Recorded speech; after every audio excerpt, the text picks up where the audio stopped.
박원순 시장한테 한번 제가 물어본 적이 있어요. 이재명 지사에 대해서 물어봤어요. 이재명 지사는 이런 거 뭐 많이 이렇게 주목받고 보도도 많이 되는데 그 질문을 한 거지 왜 주목을 못 받냐. 장인수 기자가 과거 박원순 시장 시절 서울시 출입기자를 할 때 재미있는 경험을 공개해 화제입니다. 이제는 고인이 되신 박원순 시장에게 직접적으로 이재명 당시 지사 관련 질문을 물은 것인데, 일단 제 결론부터 미리 말하자면 둘 다 뛰어난 행정가는 분명하나 그 둘의 결정적 차이는 마케팅이란 것입니다.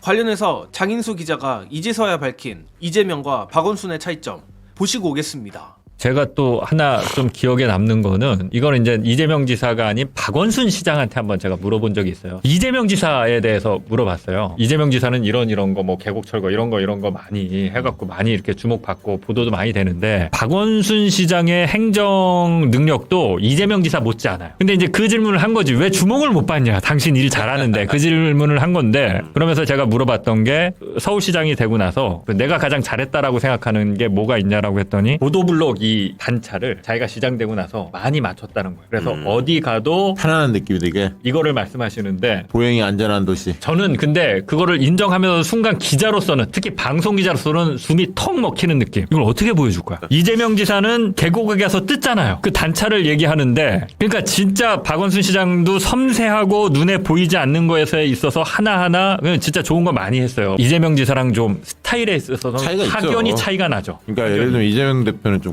굵직굵직한. 그렇죠. 그러니까 이제 눈에 하드웨어와 보여요. 소프트웨어가 같이 가는 일들을 많이 했고, 박원순 시장님은 상대적으로 이제 소프트웨어 쪽에 섬세하게 접근을 많이 했죠. 성과도 많이 냈지만. 물론 박원순 시장도 굳이 따지면 이른바 굵직굵직한 업적이 상당합니다.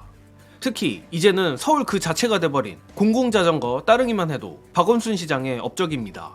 가뜩이나 이를 현 시장 오세훈과 비교하면 더욱 극명해지는데, 오세훈의 경우 세빛 둥둥선부터 해서 최근엔 희한한 이유로 질질 짰던 한강 수상버스까지 이른바 돈으로 공구리 치는 식의 토목 정책들을 보면 행정에 있어 디테일이 얼마나 중요한지 알 수 있는 부분입니다.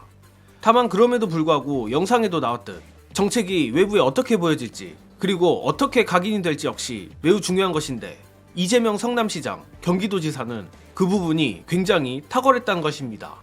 또한 제가 개인적으로 덧붙이고 싶은 부분은 행정 경험이 있는 정치인들이 정치도 잘한다는 것입니다. 예컨대 현재 민주당에서 상당한 중책을 맡고 있는 진성준 의원이랄지 전 당대표 비서실장 천준호 의원 등 박원순계 정치인들이 현재 이재명 대표 체제에서도 뛰어난 활약을 하고 있습니다. 이는 애초에 과거 박원순 시장과 이재명 지사가 같은 행정가로서 유대감이 있기에 관계가 좋았던 것도 있겠지만, 마찬가지로 같은 행정가 출신 리더라는 점에서 이들이 자신들의 능력을 더욱 잘 발휘할 수 있었던 탓도 분명 있을 거라 생각합니다. 그렇기에 요리조리 눈치 보며 줄만 타는 정치인들보다 차라리 개파색이 였거나 또는 반대 개파일지언정 분명한 커리어가 있는 정치인들이 나중에 큰일을 도모할 수 있는 인재라는 것입니다. 마침 장윤수 기자도 이어서 이재명 대표가 바로 그런 사례라며 향후 민주당의 방향성에 대해 진심 어린 조언을 하는데, 끝으로 전문직으로서의 정치인이 왜 중요한지에 대한 영상 공유드리며 이번 영상은 여기까지 하겠습니다. 시청해주신 여러분 감사합니다.